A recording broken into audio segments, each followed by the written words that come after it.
Welcome back to the Sports Source. This segment brought to you by Madisonville Marine. Way back in 1976, they first opened their doors. Since then, Steve Sloan, Joe Special, and the Madisonville Marine team have built the best boat dealership from Georgia to Nashville.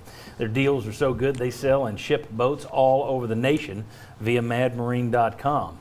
And that is absolutely true. They really do. Their deals are so good. They have people that come there from Florida and California and say, I'm going to buy with you. Better deal than I can get here in Florida or California, and they ship them. That's absolute true.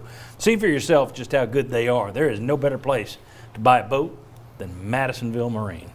All right.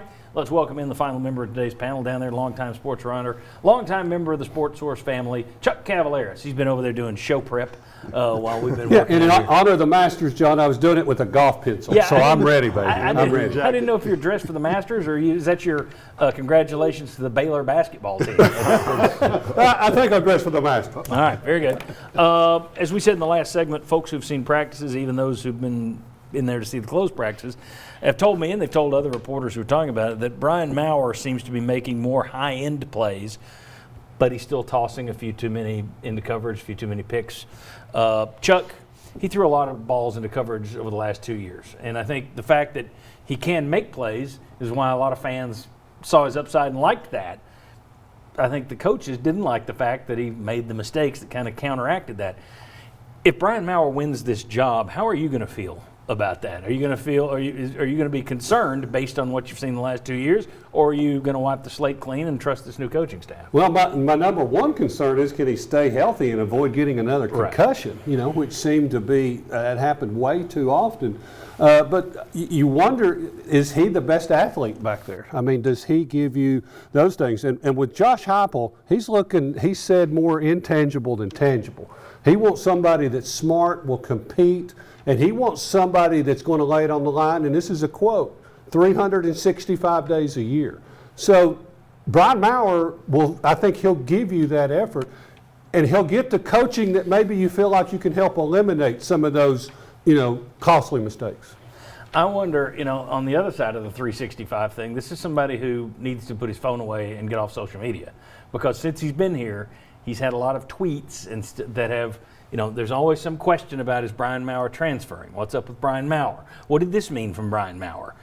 If I'm a coach, he may be giving me effort on the practice field, but those stupid tweets, and I would say that for any player that's out there tweeting, you don't help yourself by tweeting. You hurt yourself by tweeting. But I wonder if that would play a role, because he's a guy that everyone has wondered, does this tweet mean he's leaving? Is he still on campus? Is he gone? So I wonder about that. That's a good point. I wonder about the athleticism. Guys, when you look at it, there was a time 2 years ago when Jeremy Pruitt got to where if a guy threw a bad ball, he yanked him. You remember, it was flipping series to series. It was just nobody could get into a rhythm because, that was a bad series. Get him out. Put this guy in. We don't know about Heupel. Is he at such a point with this offense that, oh my God, we are in such a hole that I'm going to have to put up with a guy throwing some picks if it means he's also going to throw some touchdowns? Do you think he's there, or do you think he's going to be a guy who's like, Hooker's going to be the safer play here? Hendon Hooker's not going to put the ball in the other team's arms. He may not give me the deep ball that Maurer will, but he's not going to make the mistakes either. Where do you think Heupel's going to go with this offense? And total guesswork, just your opinion. Yeah, total guesswork. I think he's going to go with the guy with the higher ceiling, to be honest, and think that he can coach and limit the mistakes of that guy over time and just basically say, listen, you can make these types of risks. I'm going to tell you to cut these types of risks down. The problem is that this guy with a strong arm that thinks he can fit it into any window always has that inclination, and it's hard to get it out of him. So I think they're going to have to work on that. If they think Maurer's the guy with the higher ceiling, I think they're going to go with that guy just to see. And, as long as that percentage stays within a certain risk-reward area that I can live with, I'm going to keep going with them. Now, as soon as that mounts and that ratio switches too far, I've got to go with the safer guy, because you're not learning from your mistakes and you keep making them. I agree. I think the mindset of this coaching staff is attack and being aggressive and taking some risk. And I think they would go with the higher ceiling guy in Maurer. And to Will's point, the question is that will he make a lot more plays to offset those occasional turnovers? But I think this coaching staff will feel confident about putting him in a situation to where he can succeed and make those plays, have more guys around him to help him succeed. And then also with some of what he has dealt with, that could be something that if he uses it as overcoming adversity, then maybe has toughened him a little bit. I mean, honestly, he looks more confident. He looks more relaxed. He did look like the lead guy at practice. So I do think that this coaching staff would side with some of the upside of him because he can make something out of nothing at times. I think it also counts for something that Heupel recruited this guy when he was at UCF. That's true, too. Yep. I mean, we don't know what he thought of Hooker. We don't know what he thought of Bailey. We know that he looked at Heupel and said, I can work with him when he was coming out of high school.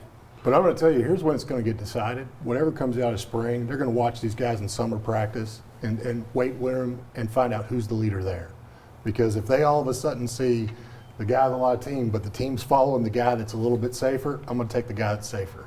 So coming out of this, whoever thinks they're the number one better be the first guy in the weight room and the last guy out. Because I think this group's going to look at that and say leadership skills are going to be found there. And just it'll be interesting also to see what summer is like.